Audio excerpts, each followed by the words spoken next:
C'est déjà l'heure de l'apéritif. Jean-Christophe, ça tombe bien, on va parler whisky avec... Bah, attendez, le whisky en apéritif, c'est du... Oui. Ça se boit en apéritif. J'en sais rien, moi, le whisky, c'est plutôt en fin de soirée. Non, ça dépend quel whisky. L'apéro, whisky on the rocks. Ok, d'accord. Parce qu'il n'y a pas qu'en Écosse, et c'est pour ça qu'on en parle, il n'y a pas qu'en Écosse ou en Irlande qu'on produit du whisky. Non, on produit du whisky un peu partout. C'est normal, je rappelle quand même que le whisky, c'est de l'alcool de grain. Et donc, c'est plus facile de faire pousser des céréales que de prendre, par exemple, soin du raisin qui a besoin de beaucoup de soleil pour faire du vin, beaucoup de taille, beaucoup de travail manuel. Donc, les céréales, c'est plus facile. Et on fait du whisky, de l'excellent whisky. Par exemple, au Japon, ils sont très friands de ça. Ils ont obtenu de très nombreux prix. Et puis, plus récemment, c'est en Afrique du Sud, par exemple, qu'on fait du whisky. Et également chez nous, en Belgique. D'accord. Mais le top du top, on est d'accord, ça reste l'Écosse. Ça reste l'Écosse, oui, bien sûr. C'est d'ailleurs là que s'est rendu Jacques Gray en compagnie d'une délégation de chez Delhaize, qui voulait trouver des nouveaux produits haut de gamme. On regarde. L'Écosse, pays du whisky. Sur l'île d'Islay, on trouve pas moins de 8 distilleries. Ici, c'est un cocktail d'atmosphère marine, de tourbière et d'orge qui donne ses particularités au whisky. Dans cette distillerie en particulier, on a conservé les méthodes séculaires de fabrication du breuvage. To use this equipment allows us to continue to make whisky exactly the same way it was made in 1881 when the distillery was built. It's not just about the making volume, it's more about the quality of what we do here. So we're wanting to maintain that quality by using the original equipment. Un savoir-faire qui n'a pas laissé indifférent Peter Jan Kuivers. Il est acheteur chez Delhaize. Son job est notamment d'amener de nouveaux produits dans les supermarchés. Waarom de keuze voor een whisky zoals Brookletter Scottish Barley?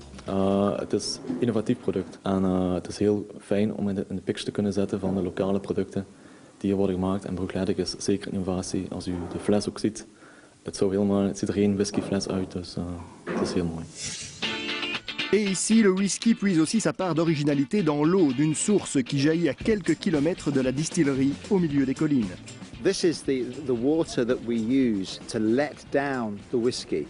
At cask strength, it is 65% proof alcohol, and we need to take that down to 50%, so we add water from the Octomore spring when we're bottling it to give us the correct ABV. It certainly is unique on Islay because we're the only distillery that is actually bottling here on Islay. All the other, certainly the other large distilleries, all export the whisky to the mainland. La qualité et le temps doivent donc primer sur la quantité, même si la distillerie a été rachetée il y a un an pour 74 millions d'euros par le grand groupe français Rémy Cointreau. We went from 750,000 litres to 1.5 million litres. We've doubled that, but basically that's just introducing. We work 24 hours a day now.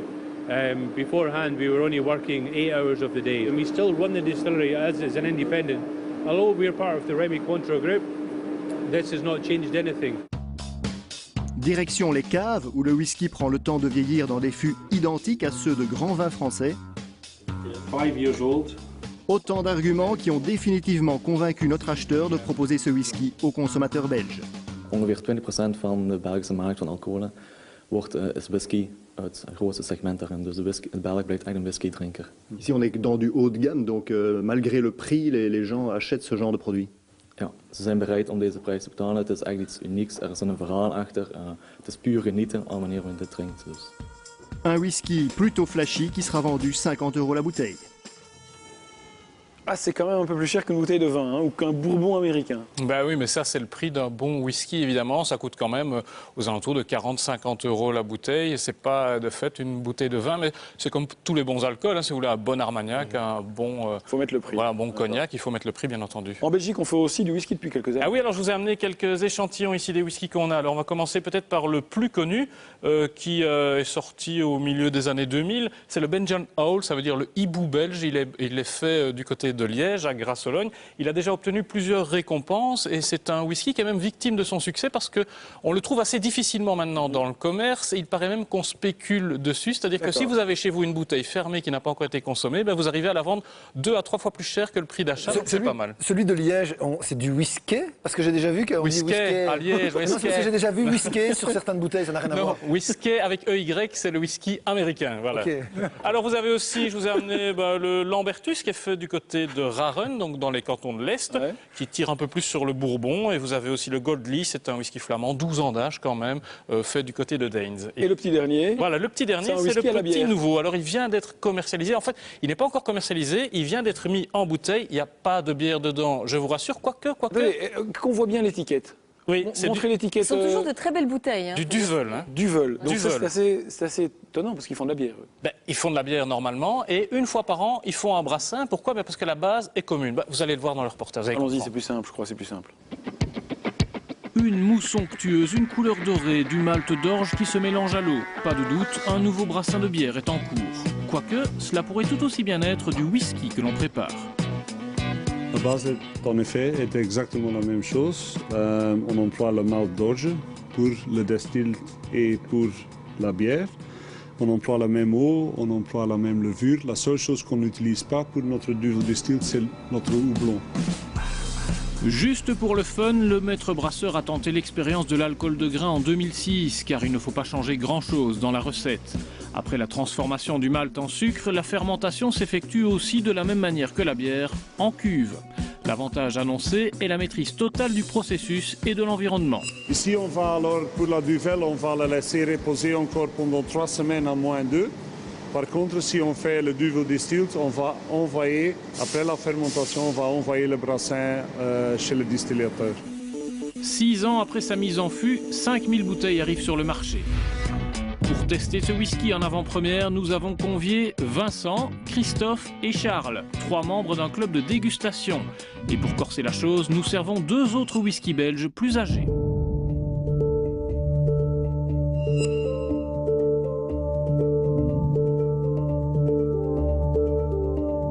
Moi, je pense Duvel, Lambertus, 10 ans, et peut-être le Goldys.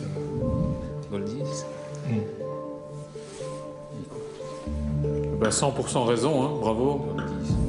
À défaut d'être conquis, nos dégustateurs sont emballés par ce jeune produit qu'ils jugent prometteur. Légèrement vanillé, doux en bouche, le Duvel fera un excellent whisky d'apéritif. C'est vrai qu'on apprécie plus des whiskies à un taux d'alcool un peu plus élevé, 43-46, mais 40, je trouve que c'est un whisky passe-partout et très agréable à boire en apéritif. Bon, je pense que... Ou alors quand on fait une dégustation, c'est souvent dans les 4-5 whiskies, quand on déguste, c'est une mise en bouche, quoi. C'est un whisky de mise, en bouche, oui. À 39 € le demi-litre, ce n'est pas donné, mais les réservations affluent et on parle déjà de collector. Donc, si je comprends bien le club de dégustation, c'est réussi, mais c'est léger comme whisky. C'est léger, c'est normal parce qu'il n'a que 6 ans de fût. Ça peut paraître beaucoup hein, pour le commun des mortels. Pour être whisky, il faut quand même qu'il tire à 40 degrés, c'est ce qu'il fait, c'est le minimum, et 3 ans de fût. Celui-ci en a 6. Mais un bon whisky écossais, ça monte jusqu'à 12-18 ans. J'en ai même vu sur Internet qu'il y avait 50 ans de fût, donc il ne faut pas être pressé pour le boire. Mais que les amateurs se rassurent, ceux qui veulent le même whisky mais un peu plus vieux pourront attendre jusqu'en 2018 parce que le brassin 2008 sera mis en bouteille en 2018, donc il aura 10 ans de fût celui-là. Vous parlez de collector. Oui, collector pour cette bouteille-ci. Elle porte d'ailleurs le numéro 44. Il n'y a que 5000 bouteilles qui seront produites. Il n'y a que un brassin par an. Oui. Et donc, les commandes se font par Internet jusqu'au 14 octobre. Et que se passe-t-il à ce moment-là? Eh bien, il y aura un tirage au sort entre ceux qui ont répondu à la question qu'on pose sur Internet. C'est pas pour ça qu'ils gagneront une bouteille de whisky. Ils auront le droit d'acheter la bouteille de whisky, ce qui est déjà pas mal. Et donc, on imagine qu'il y aura un peu de spéculation, rien que parce que la bouteille est jolie et que voilà, on aura envie de la garder. C'est plus un collector pour la bouteille que pour la qualité du whisky finalement. Voilà. La qualité du whisky est correcte, mais il ne faut pas se battre pour absolument l'avoir. Pas moyen de le goûter dans des cafés ou des restaurants Alors probablement pas, mais ce qu'ils font aussi, c'est un bon coup de marketing chez Duvel, c'est qu'à l'achat de plusieurs packs de la bière Duvel, vous aurez une petite mignonnette de whisky. Comme ça, ceux qui n'arrivent pas à se payer la grande bouteille pourront quand même déguster la petite mignonnette.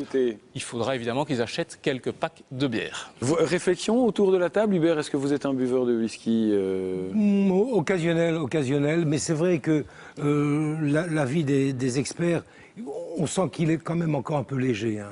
Il est bon, il est parfumé, c'est vrai. Michael, il est agréable.